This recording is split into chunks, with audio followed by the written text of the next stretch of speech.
For me, a big reason that I decided to run for city council is trying to make this city a more affordable and inclusive place, particularly when it comes to housing affordability. So, my personal story is that I bought my home because I got down payment assistance, and that is what allowed me to access home ownership and access, permanency in the city and start to try to, create stability for my family and wealth building. I have family members who are in subsidized, rent subsidized housing, and I've just seen how important that is to make sure that we can have a city that works for everyone, whether that's people like me who've been in nonprofits or government, whether that's artists or, people who are working in any sector.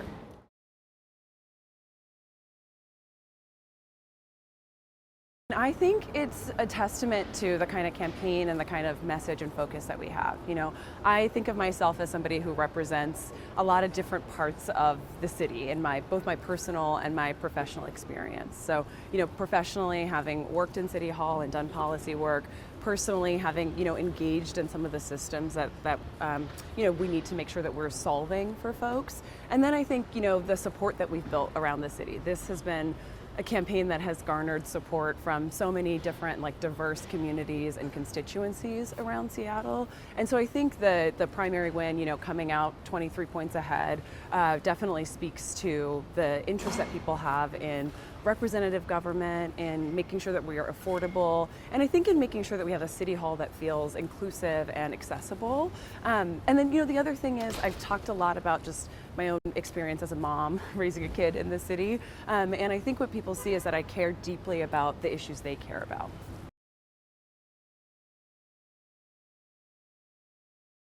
Well, I would say for me, it's a combination of the personal and professional experience. So, again, personally, having struggled with affordability, having seen how systems can work, but then also professionally working on solutions. So, last year, and actually for several years, I got to be part of a group that was working to pass and protect a statewide capital gains tax. And that's important not just because it's a tax that helps to create a little bit more equity in our system, but because the investments that go into childcare, early education, and schools. So that combination of the personal experience and the professional experience on delivering and working with coalitions, I think is something that sets me aside.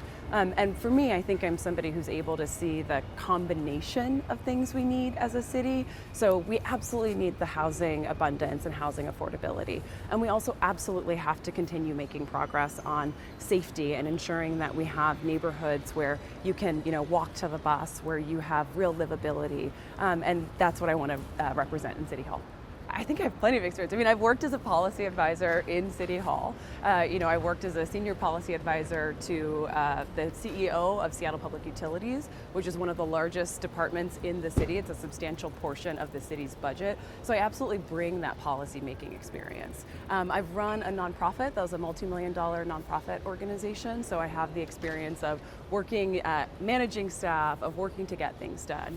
And I have the experience of connecting with everyday people, not just through this campaign, but through my years in this city. So I think I bring just an absolute diversity of experience to this.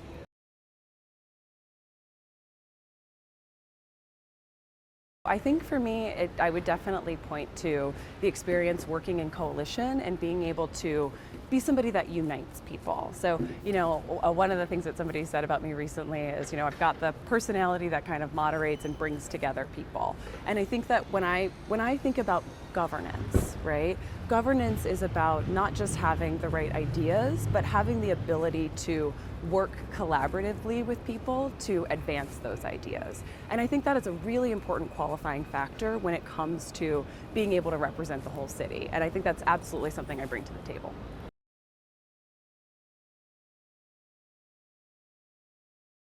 Housing affordability is connected to homelessness. So I'll bring that up as another priority. So for me, one of the things that I see is we need to make progress on increasing capacity in our shelter system. So we have about one bed for every 2 people who are living unhoused right now.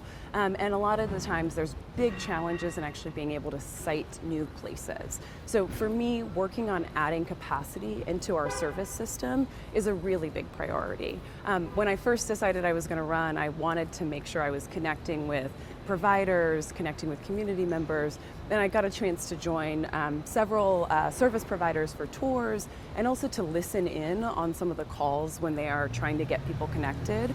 And one of the things that stood out to me was just the really, really difficult decisions that people are having to make when there's one spot available and a number of people who are trying to get access to that spot. So a big priority for me is going to be working on that and trying to make sure we are supporting the agencies that are working on service delivery and making the zoning rules and regulations so that we can bring those locations online. And then, I'll also speak absolutely to what I think is a continued and ongoing concern for Seattle voters, which is making sure that we achieve real public safety. We have to continue to make progress on hiring officers, and we have to make sure that we are investing in programs that work for prevention, because I believe, and I think so many people believe, what we want to see is stopping things before they occur, right? So those investments in what many people call community safety, those are maybe the after-school programs, those are the treatment programs, those are having ambassadors. To me, that is a really big priority so that we can continue to build a city that works for everyone.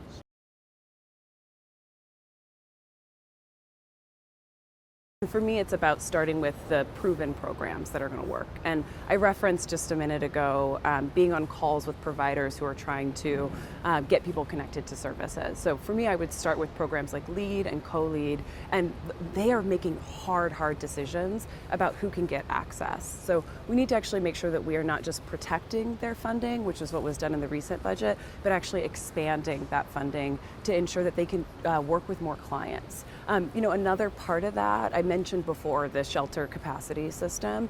Some of the shelters that have had a hard time coming online are actually clean and sober shelters. And so making sure that when we expand that, you have that continuum, right, of being able to get access to LEAD and co-lead and treatment, but then also being able to have access to that housing stability through tiny shelters so that you can actually get back on your feet. So it's a combination of those things that I think are going to produce results.